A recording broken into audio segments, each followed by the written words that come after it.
Officers on the pursuit call. Suspect vehicle was last seen heading north near the power station. Containment will be set up ahead of his last known direction of travel. This call is still code 6. Handle on TAC 3.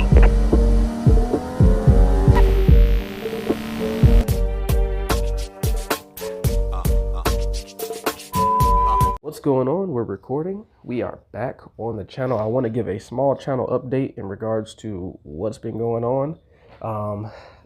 And mostly just kind of give a little bit of a progress update on it, on the S14 specifically, because I do have a video that's going to be coming up, but it's only one video.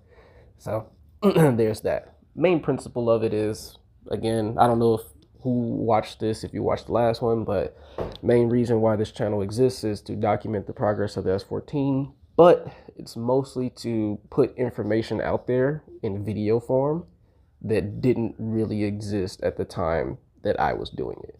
So my best example of this is the intake manifold on my RV. With this typical intake manifold design, at the time that I made my video, there weren't too many videos instructing people of how to install these. And for the added benefit, these don't come with instructions for whatever reason. Or if they do, they're instructions that are completely in Chinese. Now, mine's is not a Chinese intake manifold, but it's styled similar to them. But yeah. Now, that was years ago at the time. Wasn't no videos like that, so that's why that video did pretty well, but now it might be a little bit more. But yeah, as you can see, the S14 is here. It's alive, it's well. It's a different color. It's all one color, actually. So that'll be the first thing that I talk about in terms of general updates, because there are things that I've done to it between now and the last video. But yeah, general updates, color change. I went with Millennium Jade across the bottom, black top. Nothing really crazy with that. A couple black accents on the Chasm racing fenders. That's about it. So there's that. A second update that I have is for these turn signal strips. These are actually different than the ones I had previously. They're smaller, they're a little bit brighter. And the reason that I had to replace them is because on that side, that one blew. So I was about to go take the car for a state inspection, safety inspection. You need working turn signals. These are my turn signals. Since that one was blue, or since that one blew, I had to replace both of them because I wouldn't have passed the safety inspection. So these have the same functionality. They're dual function, daytime running light, turn signal sequential. I no longer have that animation anymore because the ones with the animations are no longer available. So new turn signals. Stepping into the driver's seat, I'm not too sure if I recorded anything like this previously, but I did wire in some more stuff just so that I can have the car a little more functional and pass safety inspection. So previously my headlights would turn on the daytime running lights and the LEDs all at once. It would be low beams and the daytime running lights for the LEDs so I could have my turn signal function. Well, I realized when I was doing those that I would have a situation where I don't want my headlights on, but I still want my turn signals on. So I separated the circuit. These specifically turn on just the low beams. These specifically turn on the high beams. And this is what turns on the daytime running lamps so that I can have turn signals. So basically this is always on. Not actually, but like this is basically always on if you want to drive and have front turn signals. We added a horn, and this one is for the windshield wipers, which I actually have working now as well. Radio, I know I did a video on that one, and these are both the turn signal indicators. Nothing else really going on in here that wasn't already here. Taking a look back here, so these are the quarter panels that you saw me, or that people that watched the last video saw me in the process of creating. They are here, they're on, they work. I don't like them. I did put a lot of time into them. That's why you can see they're painted. And once I got them on the car painted and all that stuff, I realized that from this angle specifically, I hate how that looks right there. And because of that specific angle looking like that, I am going to redo this entire thing. And it's going to be a completely different style than this GT300 style I tried to go for. The other thing with it is I created my own fender liners too. You can't really see them. They're black ABS plastic, but yeah, I created my own fender liners on the side there. But yeah, I'll go ahead and give you a look at the back of them. See how far they come out. They're like 3 inches wider. No, that's more than 3 inches. They're like 5 inches wider than factory. But I wanted GT300 style. I did it, and it's all right. I mean, it looks good in certain areas, but I ain't like it overall. Plus, I would have had to make a plate to cover up the gas cap. I am not able to fill. Oh, you can actually see the fender liner in here too, but I am actually not able to fit a gas cap or a gas tank fuel nozzle in here. It's too wide. So that's another thing. Have to use that hose to attach onto the nozzle and then fish it in there to put gas in the car as it stands. But like I said again, I don't like how this turned out. I'm gonna be redoing it with a simpler design, a more street design. These panels that I made were specifically to try and fill the gap of this looking incomplete, and they didn't really work that well, in my opinion. So yeah, that's something that will change, but you can kind of see exactly what it looks like with the color scheme and everything like that. I wanted to show some tire, that's why I cut it off. So that's that. On the subject of exterior, there are 2 things outside of the fenders that will be changing, which is I will be getting a roof spoiler. Nothing special. It's going to be gloss black just like the roof. And the BCL deck that I have, I'm going to be switching that out, getting a actual time attack wing that's wide enough to accent the width of the rear wheels. So I think this is 72 inches. Don't quote me on that, but the new deck that I will be getting is going to be 81 inches, and I've already measured it. Comes out to about right here, which lines up with the body. I'm not really a fan of wide body, small wing, so there's that. But I will be keeping the stands, and I will be keeping the end plates. It's just the board that'll get switched out. So outside of those changes, the rest of the exterior of the car are going to stay the same. I'm pretty happy with how the rest of the car looks right now. So couple technical things. I did have 2 issues here, and I still have 2 issues. So 4 issues total, 2 have been solved. Let's start with the simple one. This car has caught fire within the first test drive. First test drive was to get it state inspected. During the safety inspection, it caught fire. Why? Because of the power steering rack.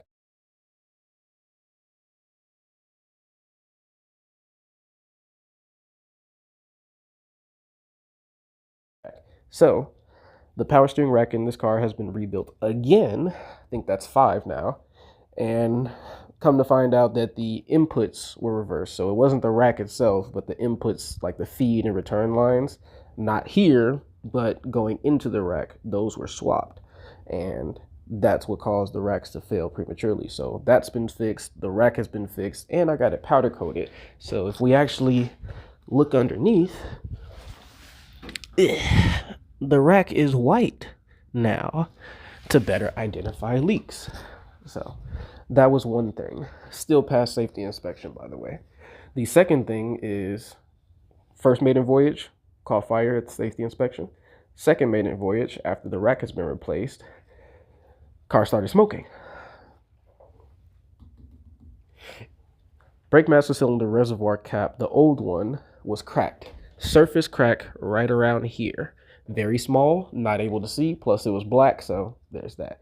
Once the car was driven for about 40 minutes straight, which I took it on a 40-minute drive, it performed pretty fine. Once everything got up to temperature, brake fluid started coming out of the reservoir cap onto the downpipe. Smoke caused me to freak out, thinking that it's on fire, but it wasn't on fire. Nothing caught fire, it just smoke as soon as it touched the downpipe. So we got a new cap. Special note, this 300ZX master cylinder is not factory. What do you know? Way back when I ordered it, I thought that it was, but apparently it was an aftermarket company that made one with a slightly bigger bore and a bigger reservoir, and they no longer make these. So it's a little bit of an upgrade from the stock 300ZX ones, but it came with the caveat of Nissan reservoir cap, did not fit. So when I went to Nissan for a replacement, I was wasting my money. This is a reservoir cap from a 1990 to 1999 Mitsubishi Eclipse. It was the only one I could find that had a similar styling, and what do you know, it fit. So there's that. So those are the two problems that are fixed. One of the, actually I lied, there's three. It's just one is about to be fixed. But one of the problems that hasn't been fixed is electrical related. It's not drivability related or anything like that. It's just a specific problem with the alternator circuit. And the alternator circuit is wired in through wiring specialties harness. So this is none of the wiring that I did. All the wiring that I've done has worked completely fine, never caught fire or done anything, even though it looks like spaghetti up here. It's completely functional and it does what it does. With no issues in any shape or fashion. But I think that there's something on the charging wire for the alternator, because I've noticed that the car will be at 14 volts perfectly fine, but the moment that I get to 7,000 and above RPM, the voltage will drop from 14 to 13 and it'll stay there. And if I do it again, it'll drop to 12 and stay there. Each time I do it, I'll drop a volt and it'll stay there until I turn the car off and turn it back on. When I turn it back on, it'll be at 14 volts again. I'm not too sure about that one.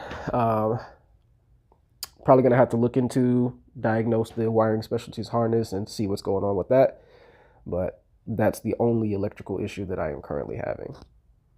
My other issue relies here. So first test drive caught fire because of power steering. Second test drive smoked because of the brake master cylinder cap. Third test drive, both of these were fixed.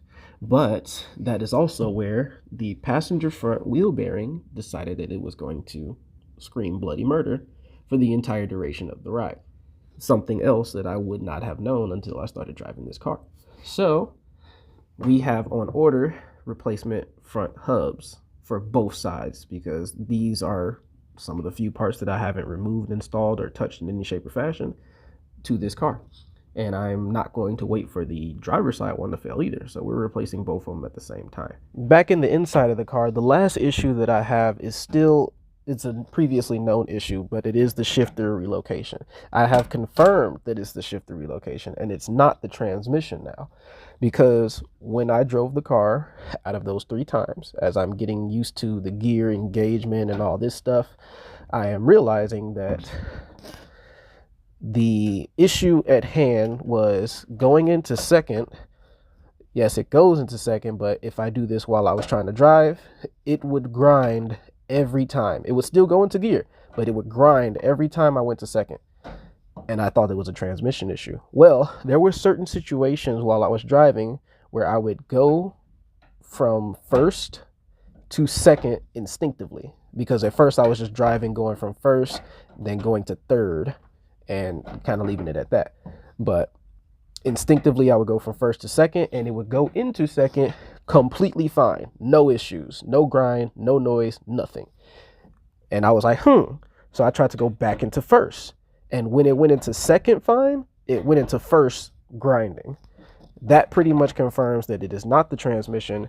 This bracket, the GK Tech V1 shifter relocation kit, this bracket is moving around in some shape or fashion, and that movement is just enough to make this grinding situation. So I'm probably going to replace the entire shifter relocation, and I'm going to go with something that's a little more sturdy, because this is some pretty, in my opinion, pretty thin aluminum gauge metal, and I think that's what's causing the issue. So that is going to happen sooner or later as well. But those are all the problems, solved and unsolved, that I've had since the last channel update. One more thing. I'm going to be doing an operation while I'm doing these front hub replacements, and that is going to be to upgrade these front brakes. It's a while I'm there operation, because I got to take this stuff off anyway. I might as well go ahead and use the upgrade that I have obtained. This is what I'm going to make a video on in the future, because there isn't really a video on S14 specifically conversions to the 370Z Nismo aka Akbano brakes. I have in my possession the rears and the fronts. So while I'm doing the wheel bearings, we will be upgrading to the fronts, which are these behemoths. Yeah, that's pretty. That's got some weight on it too. But yeah, we'll be upgrading to the fronts when I do the wheel bearings. The only thing you need for the fronts are bracket, lines, calipers, pads, rotors. Very simple. For the rears, that's a different story though. The rears, you need caliper, rotors, pads, bracket, lines. You need a 300ZX parking brake assembly, the drums, and you need R33 parking brake cables. But GK Tech also makes replacement R33 parking brake cables. So that's why we're only doing the front, because I'm having a hard time sourcing the 300ZX parking brake assembly. So this is what the next video on the channel will be on, because going back to my first statement, there is one video and it's for S13, which it really is the same process, but just for clarity, I want to have one dedicated for S14s. But there's one video out there for S13s on how to convert these to this specific brake setup. I'm just gonna make one for the S14, and then once I get the rears, I'll make a separate video for that, and that'll be the two videos. I don't see anything else that I would be making a video on in terms of installs, because based on where the car is right now, I don't really have anything else to do installs for. It's really just shakedown period time, where I'm driving it, seeing what else fails, and fixing it, replacing it, upgrading it, and going from there. But from the last drive that I had, all of the smoking and stuff is gone. The power steering works perfectly fine. The engine runs flawlessly. All the wiring and stuff is good. So once that wheel bearing went out, I was like, okay, I think this is the only problem that I am still going to have. Everything else is just me getting used to driving the car. So I'm very confident that once I replace these wheel bearings, I should be good, unless there's an issue with the brake conversion, but it's very simple of a conversion. I don't think there's going to be an issue there either.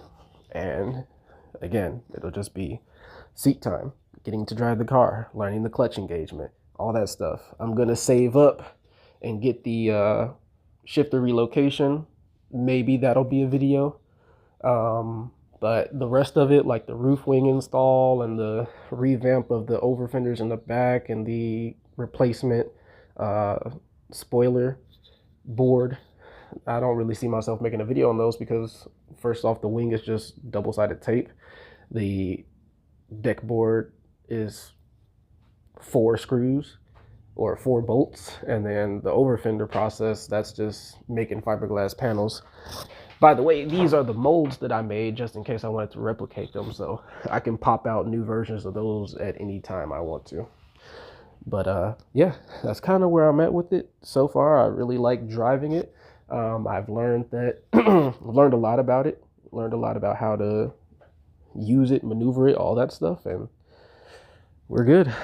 So just wanted to come back and give a little bit of an update. Also, I don't know if I recorded this or not, but we have a legit ARC intercooler that I was able to source, along with some original dual HKS super sequential blow-off valves that I'll probably weld onto my intake pipe at some point in the future, but it's not going to be no time soon. That'll be like a while from now. Right now, I'm just mostly trying to get the car going where it can drive with no issues and learn to drive it.